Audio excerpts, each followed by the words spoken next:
Hi guys, today we're gonna do one of my favorite videos. We're gonna be ranking my last 10 palettes. I don't even know how many I have today. I probably should have counted. Let me count. 1, 2, 3, 4, 5, 6, 7, 8, 9, 10, 11, 12. We're gonna be ranking my last 12 palettes. This is something that I've been doing for quite some time now, probably over a year, and these tend to happen like every 2 months or something like that, depending on how many palettes I get into my collection. So we're gonna be ranking 12. If you want to see my last one, I will link that up there. In that one, I said that I forgot to rank one of the palettes from that should have been in the last bunch, so that one is going to be in this bunch, and it's the Lowest Cosmetics Meet Me in the Underworld palette. That's going to be in this bunch. I hope I didn't forget anything. Sometimes it happens because palettes just kind of seem to get lost. Like I couldn't find one of the Woonside palettes that I'm putting in this ranking, so I'm just gonna have to remember to tell you where in the ranking it is and just show you a picture, because I don't know where it is. Like it's just gone. Like it's not that I've lost it, I've just misplaced it, I guess. I'm not a very organized person, so sometimes things end up just getting lost in my house, and that's just how it goes. So we're just gonna start. I'm going to start on the bottom. I don't want to show you the pile right now because I have them in order of how they are ranked, but we're gonna start on the bottom, and I guess in number 12, I will have the numbers on the screen so I don't mess them up, at least until we get to like the top 3 so I know where I'm at. But on the bottom is going to be the Wet n Wild palette. This is the collaboration that was done with Saved by the Bell. I was sent this collection in PR. I would not have bought it myself, just because I just don't really care for the theme, if I'm being honest. Like, I don't know anything about Saved by the Bell, so this collection to me is just kind of like, whatever. But like, it was really fun to make a video with it, and it was really fun to try it, but the color story isn't something that I would have personally picked up, and there also is a pressed glitter in here, which definitely pulls it down. I didn't have any problems working with this. I thought that the quality was fine, but the color story itself and just like the packaging with like the red background, I find that to be a little bit just like distracting. And then you have, you know, the Saved by the Bell references that I just don't really care about. This ends up on the bottom mostly because I just don't care for the theme, and the color story is not something that I would reach for very often. But I think that they did a pretty good job with this. Like I said, the quality is fine. It's just not something that I would have purchased myself, and so that's just why it kind of ended up on the bottom here. Next up is going to be the most neutral palette in the bunch, which is probably no surprise at all that this ends up very low down. This palette, however, is really, really nice, and this is the Shadow Kiss palette from Alter Ego. This is a dupe of the Glam palette from Natasha Denona, is that correct? It's one of her neutral palettes anyway, but this isn't my aesthetic. I mean, you guys know it's just too neutral for me. I find this to be extremely boring, and I would never personally use this on its own. If I were to use this palette, I would pair it with some kind of a fun shimmer from, you know, my singles collection or something like that, but which I can actually see myself doing. But I am ranking these as standalone palettes because that is how I review them. It just gives me a better idea of how to compare the palettes, if that makes sense. So yeah, that's just kind of how I have to look at this, because it just makes it a lot easier for me to figure out where to place things. So next up is going to be a palette from Muse Beauty, and this is one of the new palettes that they came out with, and this is the Honoré palette. This is what the color story looks like. The reason this ended up quite low down is mostly just because the color story to me is a little bit more toned down than what I usually go for, and I don't find the mattes in this to be very inspiring at all. There's 3 in here, 4 I mean, but 3 of these are just, these aren't the kind of colors that I would really ever reach for. Like I would reach for this teal because it's beautiful, but the rest of this palette is just not really my aesthetic at all. And I did get this sent in PR. I don't know if I said that. A lot of these I did get sent, and I will let you know when I get to them. But there's a reason a lot of the time why the things that I get sent in PR often ends up on the bottom, because it's not something that I would have bought myself, but since I have it, you know, I'm obviously going to review it, and I've used it, and it just ends up lower down than something that, say, I bought myself because I really wanted it, because if I really wanted it in the first place, it's something that really excites me. So yeah, I just wanted to kind of throw that out there. Next up is going to be a palette that I also got sent in PR, but I had a really good time with this. This is a really, really nice palette, and this is the Victory palette from Game Beauty. This palette is super fun, but I do have to take away just a few points just because I feel like a lot of the shades in here are maybe a little bit repetitive. Like, I don't know if we necessarily needed 3 oranges in a 10-pan palette. Like, I just think that maybe something could have been tweaked to just make this a little bit more, it's not that it's not interesting, but it could have been more exciting, right? Like, I just feel like this shade, and this shade are maybe a little bit too similar to all be in the same palette, especially when it's a small palette like this.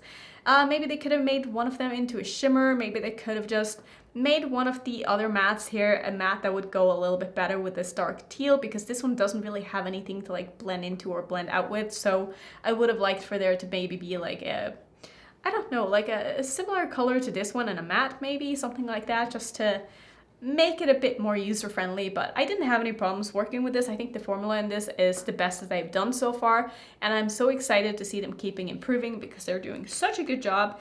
But yeah, that is basically why this palette ended up a little bit lower down. If I have codes with these brands, they're always in my description box. I have codes with a lot of these, so if you're ever wondering if I have a code, it will just be in my description box. I don't want to have to mention it every time because I know it gets really repetitive.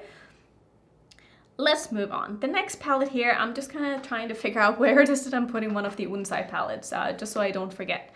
But next up, I think we are, I don't want to say what number because I've completely lost track, but here's another one of the Musei Beauty palettes, and this is the Triumph of Venus palette. Here's the color story. I think this is super, super fun. It's a really, really nice palette. I had no issues at all working with this. I think the formula is really nice. I've said before, Musei Beauty's shimmers are not my favorites, so for that reason alone, I didn't really feel like I could put this on top, even though their Impressionism palette is one of my favorite palettes, but that color story is just spectacular. And even though this color story is really, really good as well, it doesn't inspire me as much as, say, the Impressionism palette, but I do think this is a really nice palette.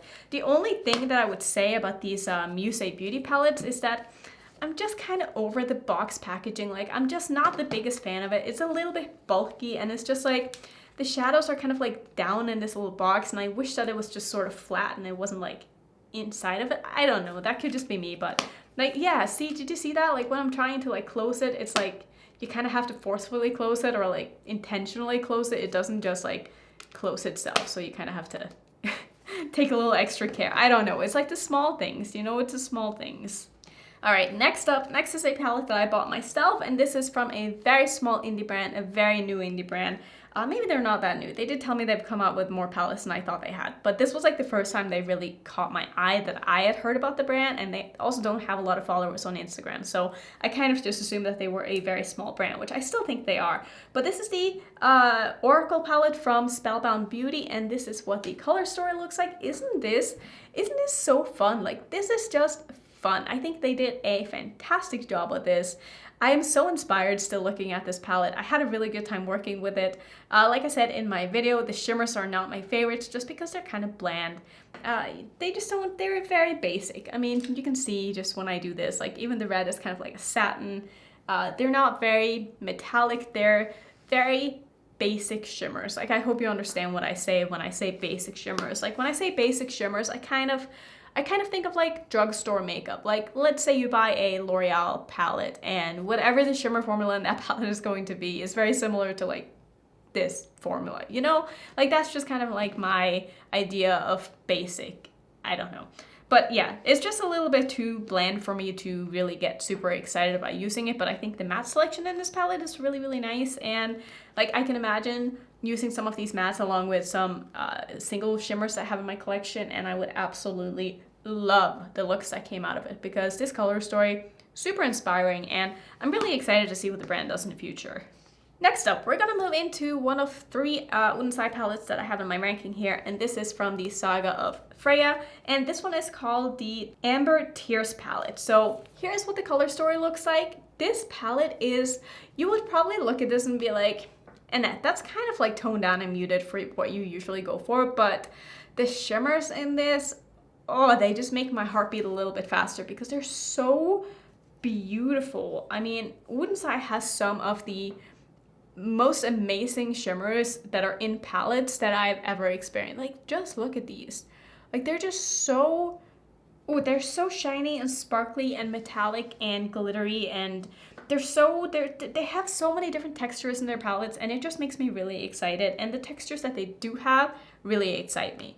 So I don't know, there's something about this. I really like the book. Like, this is the kind of packaging that I don't find to be bulky, because I don't know, even though it's a little bit on the thicker side and it opens like this, I don't know, I don't find this to be bulky at all. There's something about this that is still sleek at the same time. And I just love their packaging. I mean, it's just beautiful. Like, to me, packaging, I used to say that packaging is not that important, but I'm not gonna sit here and lie. Packaging is extremely important, especially for someone like myself who just has such a big collection now.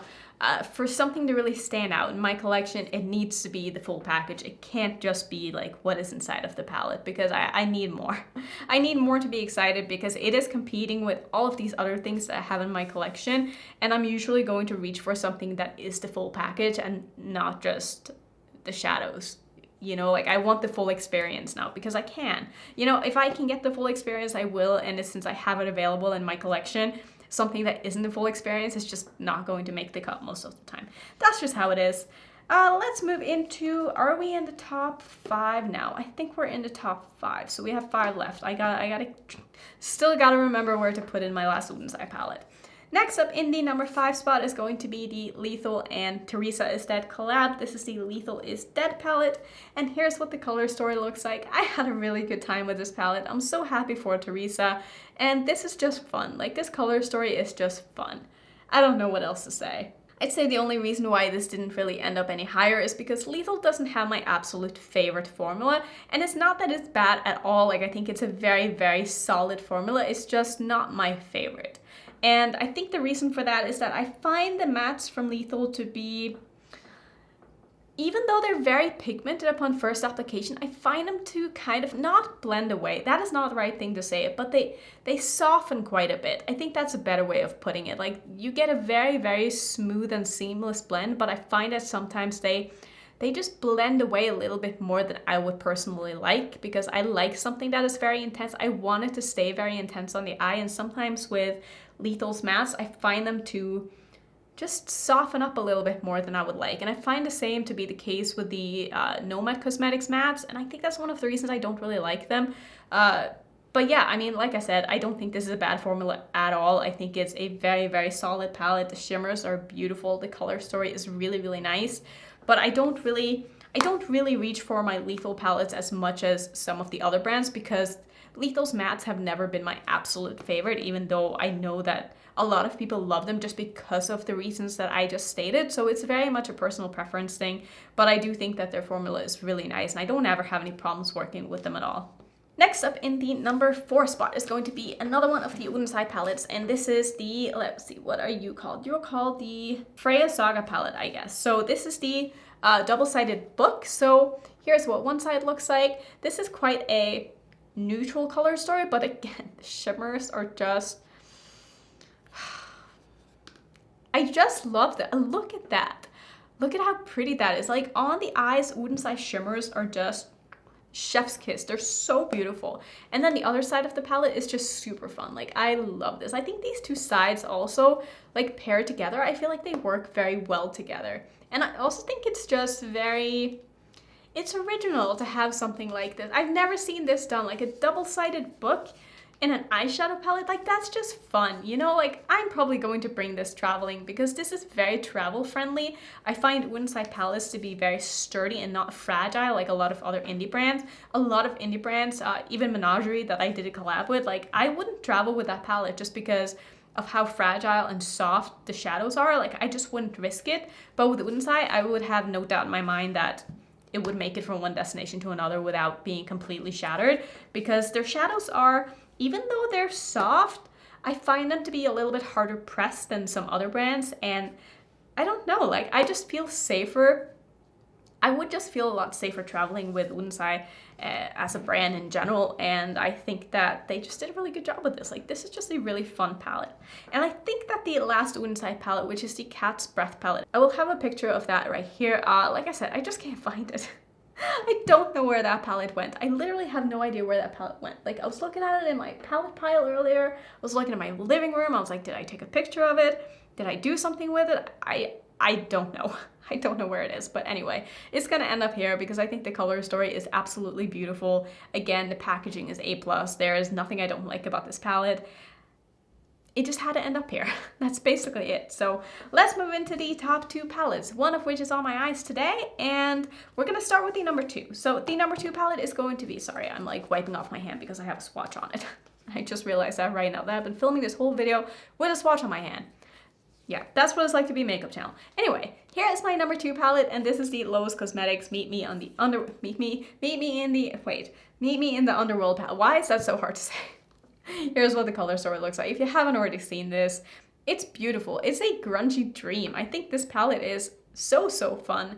I think that they did such a good job making something that is very different and unique. And also just with the packaging and the theme, I think they nailed it, honestly. This is beautiful. Again, I can say that the shimmers in this palette aren't my absolute favorites. Like, some of them are more metallic than others. Like this one, the gold, is really pretty, but then you have the one kind of next to it that is more of a, is it like a taupe? But maybe that's, you know, meant to be a little bit more solid just because of the color, which makes sense. But the shimmers aren't my favorite, but I think the color story in general makes this palette so that I want to reach for it. And the shimmers are definitely nice enough that I don't feel like I need to pull from other places, but I probably would if I did use this palette and I wasn't filming it or something like that. I would probably pull in some other shimmers, but I think that the color story is just really fun. And like I said, I just think this is a palette that really is the full package when it comes to the experience of using it. Did you see what I just did? I literally just like scratched my chin with my thumb. What is life today? What am I doing today? I don't know. Anyway, I love this palette. I think it's beautiful. I think that the quality of this palette is really nice, and I'm super happy that I bought it because I think it's great. Okay, next in the number 1 spot is, like I said, the palette that is on my eyes today. Can anybody guess it? Probably not, because I haven't posted a video with it yet. I have a 3-look video coming with this palette, and this is going to be the new Beauty Bay palette. This is the Wilderness palette, or Wilderness, or Wilderness. Of course it's Wilderness. What is English? I don't know clearly. But here is the palette, and the color story in this is just spectacular. It is beautiful. I'm so happy I bought this. It performs super well, and for the price, you just can't beat it. I want to say I paid either £15 or 15 euros for this. Regardless, it's beautiful. I mean, I did have to pay for international shipping, but so worth it. I bought this from Beauty Bay, and yeah, I just think that this is really fun. I had such a good time playing with this. I feel so inspired just looking at this palette, and I can see myself really reaching for this a lot because it's stunning and I want to explore it more. And yeah, I'm just really happy I have it. Let me know if you guys have tried the Beauty Bay palettes. Like I said, I will have a review and a 3-look video up with this shortly, probably in a few days after you see this. So yeah, keep an eye out for that because I'm really excited to show you the looks. Like I said, this is one that I'm wearing, and look at that shimmer. Look at how metallic and sparkly and glittery and just so beautiful. I love it. Okay, that's gonna be it for this ranking video and for today's video. Thank you so much for watching. As always, if you would like to see some other ranking videos, I do have a playlist that I'll put right there. And if you're new, don't forget to subscribe, and I will see you in my next video. Bye.